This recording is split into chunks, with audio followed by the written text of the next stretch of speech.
Oh, hey, how did I get here? And where am I?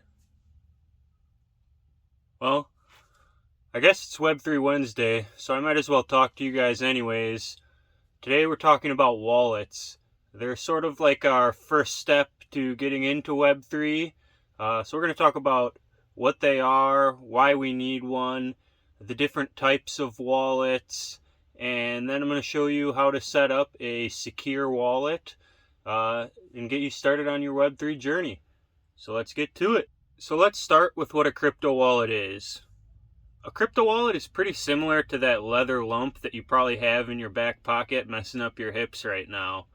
They store your money, they store your identity on the blockchain, and they can even store some pictures of your kids, if your kids are crypto kids. A wallet is required to do pretty much anything in Web3, and it's one of the first steps that you're going to have to take if you want to start playing in Web3. So that's why it's one of the first things that I want to show you how to get set up and help make sure that you get set up securely so that you're safe in this Web3 world. At their core, crypto wallets are really just a place to store a private key. The way that these blockchains work is through public-private key pairs. When you set up a new wallet on a blockchain, you'll be given one of these public-private key pairs, and that pair will become your identity for everything you do on the blockchain. Your new wallet address, which is that weird string of letters and numbers that you might see people posting and asking for donations, is your public key. That's also known as your wallet address. Your public key is visible by anybody. Your wallet will also store your private key, which is a similar string of random numbers and letters.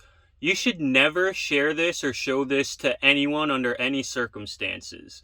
Most wallets won't even reveal this to you without you going through a couple extra steps to make sure that you actually want to show it, since most users, other than developers, will probably never actually need to see their private key. Instead, wallets usually provide you with a 12 or a 24 word mnemonic, or a series of simple words.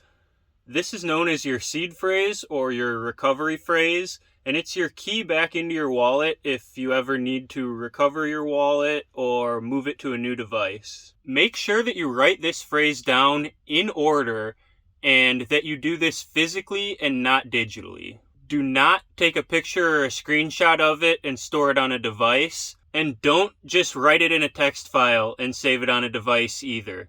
Basically, don't save it on anything that could be connected to the internet or compromised. Most people just write it down on a piece of paper and store it somewhere safe. Like a safe. There are also metal cards that you can buy online that allow you to set a seed phrase on it. It's basically the same thing as writing it on paper, except for it's metal and a little bit more durable. I've even seen some people go to the extreme of buying washers and putting a number and a word on each washer and splitting the washers up into 2 or 3 different sets and burying them, but that might be a little bit on the extreme. You won't really need this seed phrase very often, so make sure that you store it somewhere securely. You'll really only need it if you have to recover your wallet or you're signing in on a new device. So it really shouldn't be too much of an inconvenience to your Web3 experience. Some browser wallets also have you set up a traditional password, and that's basically just to secure your device so that if someone else is using your device, they can't log in and have access to your wallet. These wallets are where you'll store your coins, your tokens, your NFTs, and any other assets in Web3, and they'll also be your identity for these Web3 applications. Many wallets have also added interfaces to make it easy to send and receive currencies or to connect with exchanges to convert currencies or purchase more. And some of them have also added a way to display your NFTs or other game assets or other things that you might have. So now that we know what a wallet is and why we need one, we need to learn a little bit about the different kinds of wallets. There are really 2 main types of wallets: hot wallets and cold wallets. Hot wallets are wallets that are connected to the internet. They make it easy to interact with Web3 apps such as games or buying and selling and trading NFTs or using DeFi protocols. But since they're connected to the internet and they store your private key, there are some security concerns and some potential vulnerabilities that they could be hacked in the future. Some popular hot wallets are Metamask and Rainbow for Ethereum, Coinbase Wallet for a number of different currencies, or the Phantom Wallet for Solana. Also remember that your exchange wallets, which are your wallets on exchanges like Coinbase or Binance or Crypto.com, are also hot wallets. This is where cold wallets come in. Cold wallets store your private key offline. This increases security by preventing your private key from being vulnerable to online attacks, but it also increases the number of steps that you have to take to interact with Web3 apps, which is a feature and a good thing of cold wallets. Cold wallets include hardware wallets like the Ledger that we'll go over today, or a Trezor wallet, as well as paper wallets, which I'll probably do a video on in the future, and actual physical bitcoins that exist now too. So that kind of sucks though, right? There's a little bit of a dilemma. I want to use a hot wallet to make it easy to interact with these Web3 apps, but I also want the security of a cold wallet. What do I do? Well, we can actually get a little bit of both worlds by setting up a ledger with Metamask, which is what I'll show you next. It's still not the same experience as just using a hot wallet, in that you will still have to plug in your hardware wallet to sign transactions, but it's much more secure than just using a hot wallet. So I've got here a brand new Ledger Nano X, and I'm going to show you how to set this up with MetaMask in a second. The setup should be about the same if you have a Ledger Nano S. This is just the newer version. The Ledger is a hardware wallet that stores your private keys on this device rather than on an internet-connected device, so it's a little bit more secure. And you actually have to sign any transactions with this device before they're approved, so you can have some peace of mind that if you're not physically signing a transaction with this device, then nothing is happening to your wallet at that time. Some other popular hardware wallets other than the Ledger include the Trezor wallet, the KeepKey, and the Cool wallet. Now, you're going to want to make sure when you buy your wallet that it still comes wrapped in the plastic wrap, and you're also going to want to make sure that when you buy a hardware wallet, you buy it from an official source, either from their official website, or if you're going to buy on Amazon, make sure that you get it from the official Ledger store and not from a third-party seller. And never buy a hardware wallet on eBay or Craigslist or anything like that. You never want a wallet that has kind of been in someone else's custody, because you don't really know what they've done to it, and it could be a compromised wallet. Alright, so this is my Nano X. So let's open it, take off this plastic that we wanted to make sure was on here.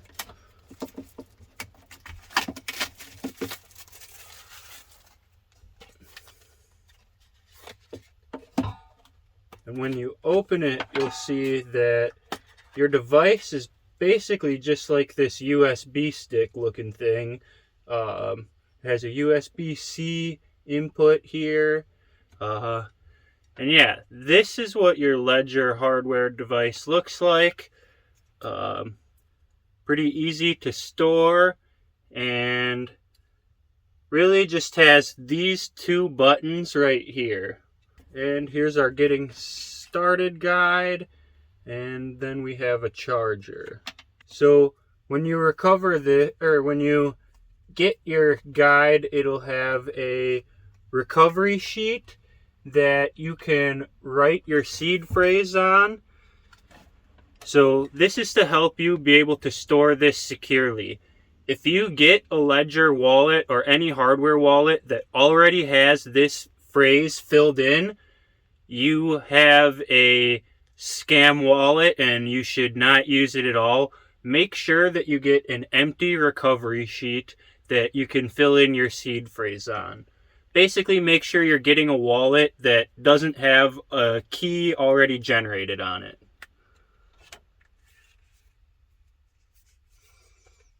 And then we have some stickers here. A few more recovery sheets. and then our getting started guide. Now you are going to want to make sure that you charge your device before using it, but there might be enough juice on there to get set up.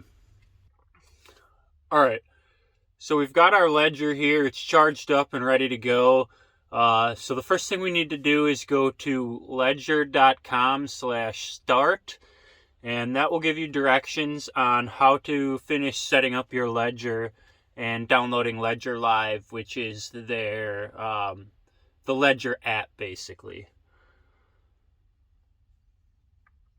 So we see this 4 easy steps. Get the Ledger Live to start setting up your device.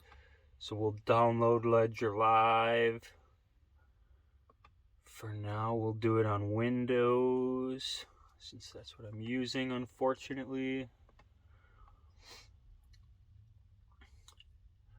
And then you'll see step 2, you choose a PIN code. So that's something that you'll have to enter on the device in order to be able to open it, just so nobody can just like steal your device and start signing transactions. So yeah, we set up a PIN on there to secure the actual device, and then we also get our recovery phrase, and we'll write that down on these sheets and then store it somewhere super secure. Alright, and now that we've got Ledger Live installed on our computer, we'll click the Get Started button, accept their terms and their privacy policy, and we'll enter. And now I have a Ledger Nano X, so I'll select that. First time using your Nano X. Yes, it's my first time on this new device. If you already have it, you could set up from this recovery phrase that you've written down if you're trying to transfer it to a new device, or reset an old one.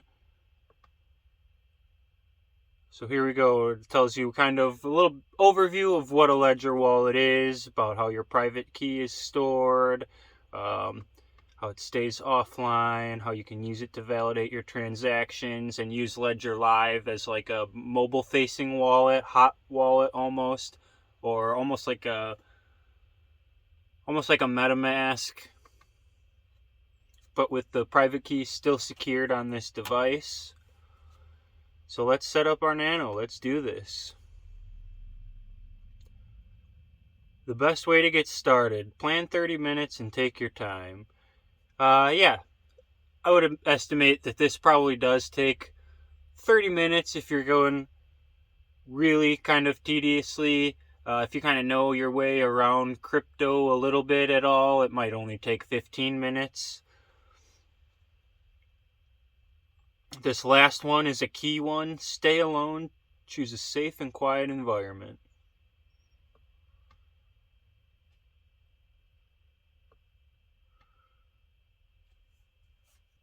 Alright, so we need to turn on our Nano.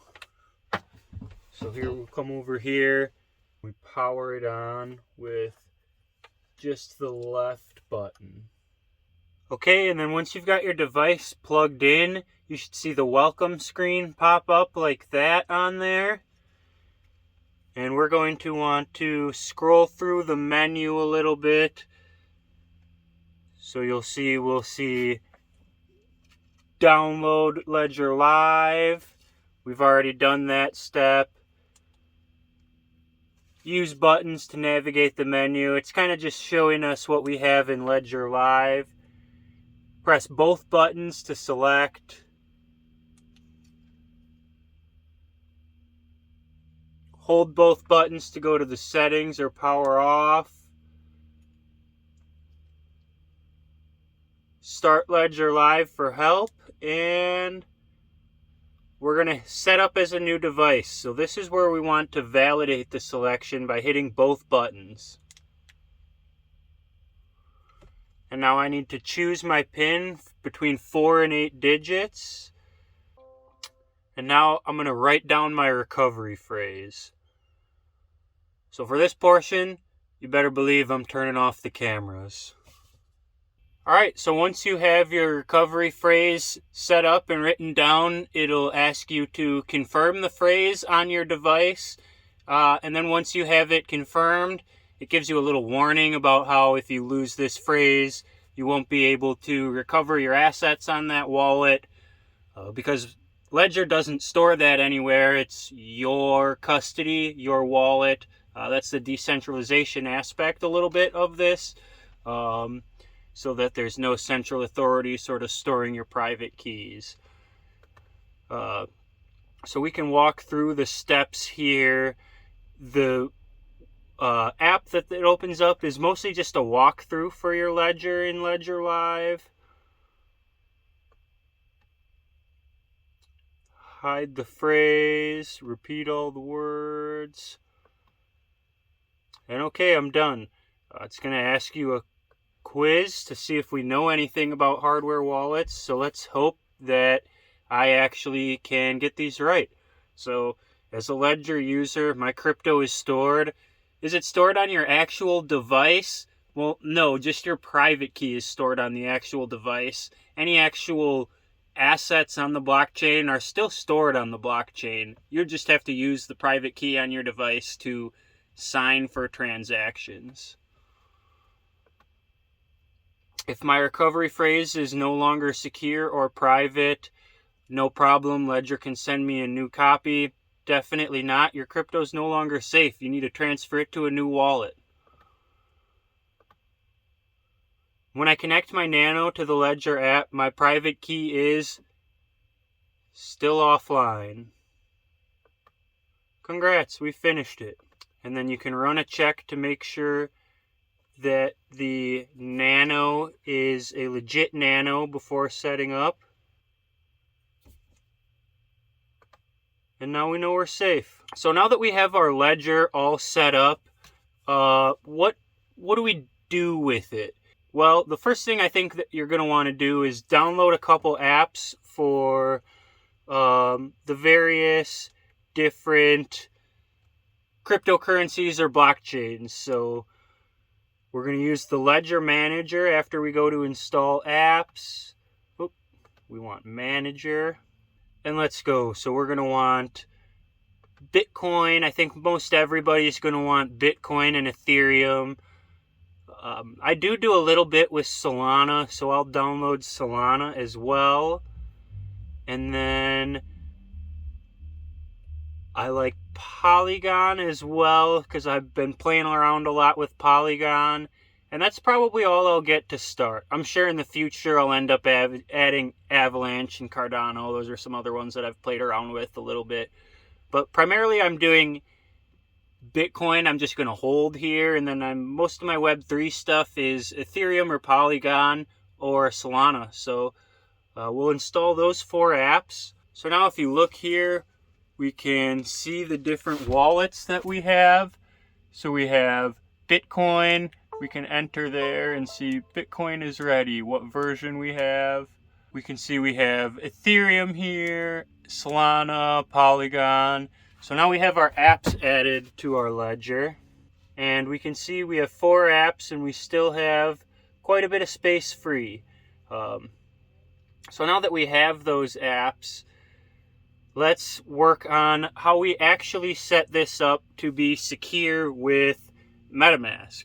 We want to be able to interact with Web3 apps on the internet and do things. We don't want to just store stuff on here and not be able to use anything or play any of the games or anything like that.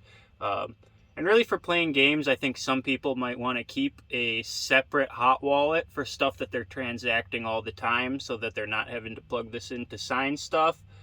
But even so, you're probably going to want to do some stuff, maybe stake some tokens or coins on a DeFi protocol, and you're going to want to connect this ledger to MetaMask. It's a pretty easy process, so let's go through how we do that. So the first thing you're going to want to do is go to the metamask.io website and download the MetaMask Chrome extension.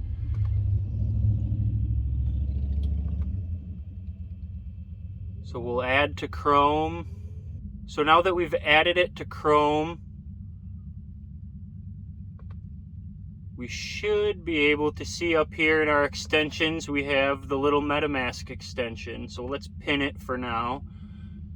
So now that we have MetaMask, we need to link it with our hardware wallet. You'll see if you click MetaMask here, it'll have you, it's going to open the Get Started page.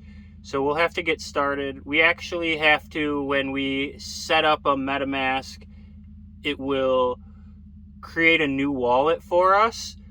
So I'm actually going to pause recording quick while I set up a MetaMask wallet, since I'm doing this on a clean installation of Chrome, so I can kind of show you the whole process. So let me pause it quick again while I set up the MetaMask wallet. And this is basically just going to be my peer hot wallet that I can sometimes use. Okay, and now we have MetaMask set up for a hot wallet on our Chrome extension, but we still haven't connected our actual Ledger hardware wallet to MetaMask. Oh, it looks like we just set up a second wallet. What's the deal here? Well, we did just set up a second wallet just because this kind of forced on us a little bit by MetaMask that we have to set up a hot wallet through the extension. And now we can go ahead and connect our Ledger. So if we click on the little circle icon, that's kind of like your profile picture icon on the extension page, or similarly, if we click on the same little circle icon after clicking the extension button up top, we can see this connect a hardware wallet. So we're going to want to click that, and it'll take us to a setup page where we can connect a few different wallets. Ledger and Trezor being the two most popular ones. Obviously, we have a Ledger here, so we'll click Ledger, plug in Ledger wallet. My wallet should be plugged in here, and hit continue. Ledger wants to connect to a device, so let's allow it to connect to the Nano X. We'll have to enter our PIN in here. Oh, and we just got an unknown error, so I'm not sure what that is. Oh, I see what I did here. So I have to open the Ethereum app first. It probably pays to read all of the instructions. I didn't have the Ethereum app open. I was just on the main dashboard. So if I go to the Ethereum app, scroll over to it, and then hit both buttons, it'll open up the Ethereum app. And now that I'm ready, it's able to set up, so I can hit continue, Nano X, and connect, and now it seems to be looking for the Ledger, and my hardware wallet is connected. So now I can select an account. If you don't see the accounts you expect, try switching the path. I just want, we'll just go ahead and use this first account.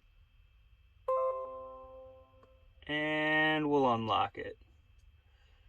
And now we'll notice I'm on the Ledger 1 up here. And if you click to see all of your available wallets, you'll see you'll have account 1 and Ledger 1. And it'll say hardware over here. So now we're set up. We have a Ledger wallet set up. So what do we do now? How does this actually work? Well, I'll show you. First thing I'm going to do here is send some Polygon from another wallet to this Ledger wallet, and then I'll show you how to sign a transaction to send some Ethereum, or I guess it'll be Polygon, to send some Polygon Matic, because I don't want to pay for the Ethereum gas fees for this tutorial here. But we'll show you how to send a currency to another wallet and sign the transaction with your Ledger. So let me just load this thing up with the little funds, and I'll be right back. Alright, so now that we've got some Polygon loaded onto our Ledger wallet, how do we send stuff and sign transactions with this Ledger wallet? So I loaded up some Polygon here just because it'll be cheaper to show this off than Ethereum to pay the transaction fees. But let's click send here. We're going to transfer between accounts and just transfer some Polygon over to that other hot wallet we just set up on MetaMask. So we want to let's up it a little bit and do 40 Gwei just to make sure this goes through. It shouldn't be too expensive anyways, so we're going to do not 1 Matic because that would go over with the fees, but let's do half. So let's do 0.5 of what we have. The fee is going to be 0.00084 Matic, so not too bad. And you'll notice it says prior to clicking confirm, make sure plug in your Ledger device and select the Ethereum app. So we'll click confirm here, and then you'll see that it's loading on the screen, and then our Ledger pops up and it says review transaction. So we'll hit the right button and it will tell us what we're sending, Matic, and how much, 0.5. Hit the button again, and this is the address that we're sending it to. Hit the button again, it tells us what network, the Polygon network. Tells us what our max fee is for gas, so our 0.00084 here for this one. And then we can either accept and send, or we can reject it. We are going to accept, well, let's show you what happens if we reject it.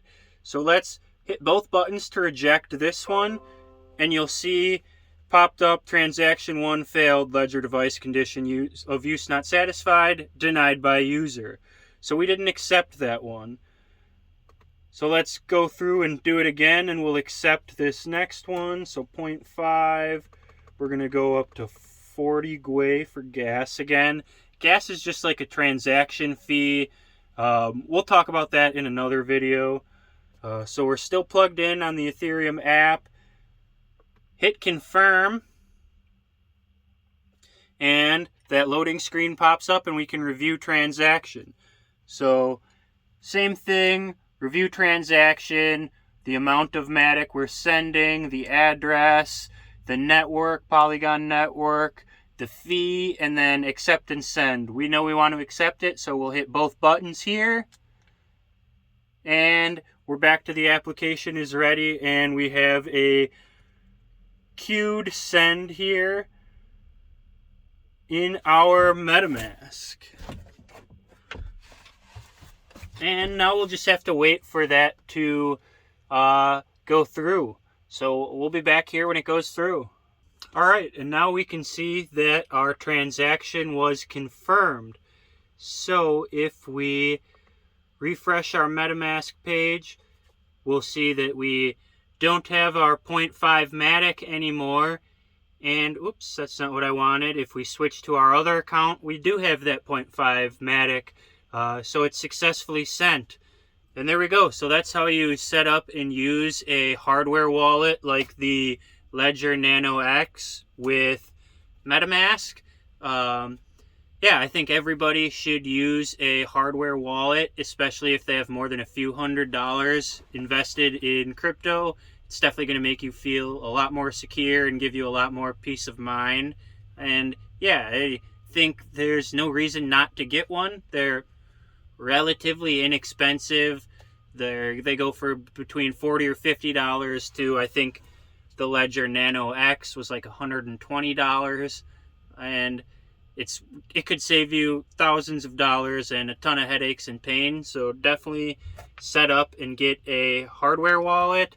And now that you know how to set up your hardware wallet with MetaMask to interact with Web3, hopefully you have a safe and secure Web3 journey. And as some parting words of advice, again, I'm going to warn you, never give out your seed phrase to anyone. Never show your private key to anyone. You control your security, so make sure you're safe. And have a great Web3 Wednesday, everybody.